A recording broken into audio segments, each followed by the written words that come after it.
முகத்துல இருக்கிற கருவளையமும் பல்லுல இருக்கிற மஞ்சள் கரையும் இனி கவலையை விடுங்க. வெறும் 7 நாள்ல இதையெல்லாம் சரி பண்ண ஒரு மேஜிக் ஃபார்முலா எங்கிட்டு இருக்கு. வீடியோவை ஸ்கிப் பண்ணாம கடைசி வரைக்கும் பாருங்க. முதல்ல கருவளையம் மறைய உருளைக்கு சார பஞ்சில் நனைச்சு கண்கள் வைங்க. நிச்சயமா உங்க கருவை காணாம போயிடும். கண் பளிச்சுன்னு மாறும். பல்லு மஞ்சளா இருக்கா?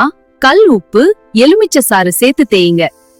மஞ்சள் கரையெல்லாம் ஓடிடும். உங்க சிரிப்பு டைமண்ட் மாதிரி ஜொலிக்கும். வெளியே போயிட்டு வந்தா முகம் கருப்பாயிடுதா? தக்காளி விழுத முகத்துல தடவுங்க. அந்த கருமை நீங்கி முகம் இன்ஸ்டன்டா தங்க மாதிரி ஜொலிக்கும். ட்ரை பண்ணி பாருங்க. தேன் மற்றும் சர்க்கரை கொண்டு உதட்ட ஸ்க்ரப் செய்யுங்க. கருப்பான உதடு கூட இயற்கையாவே ரோஜா இதழ் மாதிரி சிவப்பா மாறிடும். பருக்கள் வந்த தழும்பு மறையணுமா? கத்தாழை ஜெல் தடவுங்க. பருக்கள் இருந்த தடம் தெரியாம முகம் கிளாஸ் மாதிரி சுத்தமாயிடும். முடி கொட்டுறது நின்னு நல்லா அடர்த்தியா வளர வெந்தயம் ஊற வச்ச தண்ணீரால் கூந்தலை அலசுங்கள். ரிசல்ட் பார்த்து நீங்களே ஆச்சரியப்படுவீங்க. இந்த 6 டிப்ஸையும் ஒரு வாரம் மட்டும் பயன்படுத்தி பாருங்க. நிச்சயமா மாற்றம் தெரியும். இந்த வீடியோ பிடிச்சிருந்தா மறக்காம சப்ஸ்கிரைப் பண்ணுங்க.